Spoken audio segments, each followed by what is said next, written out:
Varios podrán realizar un recorrido por los libros y textos compartidos en 13 años.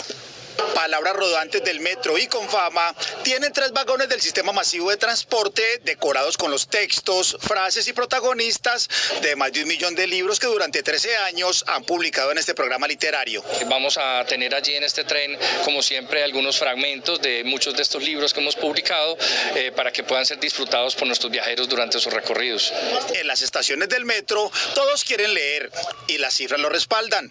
Por ejemplo, en más de una década se han publicado 964.000 ejemplares y cada vez más los pasajeros quieren un espacio para hojear y disfrutar de libros en vagones y plataformas. Me maravilló el tren Cultura porque en la mayoría de los trenes en el mundo esto está lleno de comerciales, esto está lleno de graffiti, quizás basura, pero en Medellín se destaca que ellos trabajan para generar la cultura metro. El metro de Medellín cuenta con 4 bibliometros.